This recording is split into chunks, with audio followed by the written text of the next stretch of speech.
Climate justice, उस पे इस एंगल पे बात करते हैं कि भाई जब दुनिया भर में क्लाइमेट चेंज के इश्यूज है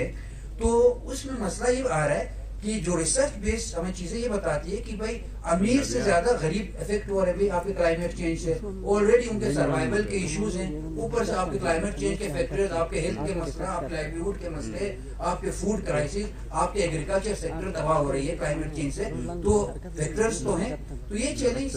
ऑन द ग्राउंड है और Pakistan unfortunately one of the countries है जो मोस्ट अफेक्टेड है। और बहुत सारे ममालिक जैसे भूटान है, अब भूटान एक छोटी सी कंट्री, लेकिन उसकी कंट्रीब्यूशन आप ये देखें पॉजिटिव साइड पे भी मैं बात करूं कि छोटी सी कंट्री जितना वो इमिशन प्रोड्यूस करती है उसको बैलेंस करने के लिए उसने ऐसे इकदाम किए हुए हैं कि भाई वो बैलेंस है, यानी वो उस कंट्री में ज्यादा इश्यूज नहीं आ रहे इस तरह से, ठीक है ना। अब इसी तरह से दूसरे ममालिक, इवन पाकिस्तान ने भी बहुत सारे यूएन के बहुत सारे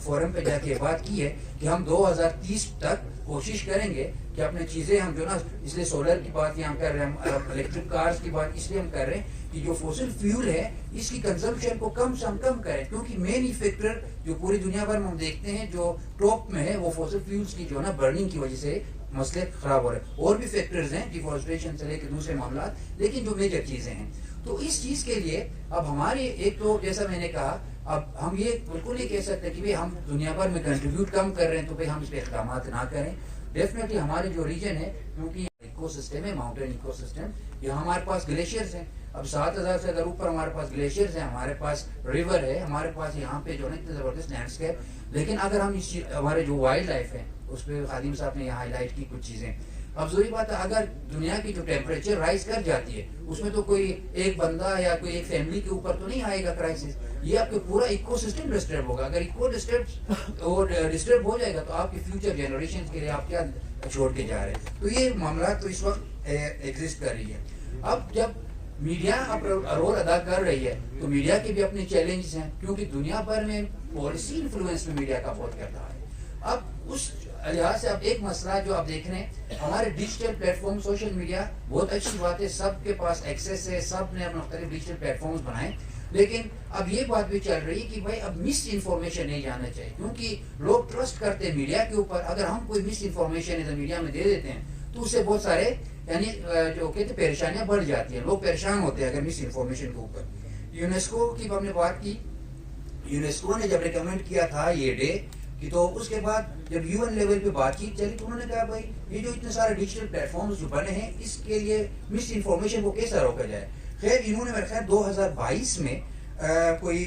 डिजिटल प्लेटफॉर्म्स के लिए कोई ग्लोबल लेवल पे कोई रेगुलेशन इन्होंने स्टार्ट किए, तो डेफिनेटली ये आहिस्ता आहिस्ता आके नेशनल लेवल पे फिर लोकल लेवल पे भी इम्प्लीमेंट होगी। गाइडलाइन मौजूद है, अगर आप यूनेस्को के वेबसाइट या इंटरनेट के ऊपर देखें कि डिजिटल प्लेटफॉर्म्स के लिए भी ग्लोबली स्टैंडर्डाइज्ड इस वक्त पॉलिसीज बनी हुई है, तो उनको देखने की जरूरत है। और एट द एंड में WWF के हवाले से ये बात करूं, हमारे तो मीडिया बरादरी के साथ जब से WWF पाकिस्तान में है या स्पेशली GB में है, हमारे GB journalist Gilgit Baltistan union of journalist, फिर अभी रिसेंटली गिलगित जर्नलिस्ट यूनियन के साथ भी हमने एक MOU साइन की है। हमारे जो दूसरे प्रेस क्लब्स हैं, हमारे जब भी मौका मिलता है हम इंटरेक्ट करते हैं। हमारे एक कोर्स है कि एक तो कैपेसिटी बिल्डिंग में जो हम किरदार अदा कर सकते हैं, बेसिक आप ह्यूमन राइट्स, अब क्योंकि ये बेसिक ह्यूमन राइट्स अगर है, क्लाइमेट चेंज के जो फैक्टर्स आपको ह्यूमन राइट्स वायलेशन हो जाती है इससे, तो जर्नलिस्ट जब इसको रिपोर्ट करते हैं तो जरूरी बात आप एक हक़ाइक़ पे बात करते हैं। अब जरूरी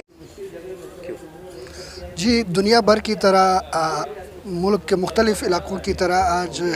गिलगित में भी सहाफ़त का जो आलमी दिन है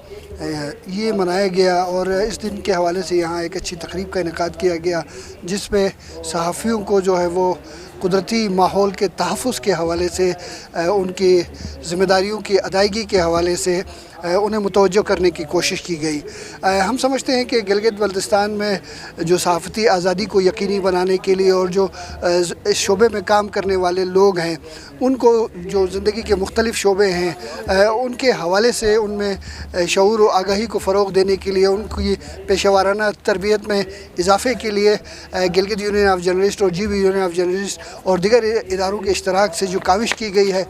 ये हौसला अफ़ज़ा है। इस तरह की चीज़ें होती रहनी चाहिए।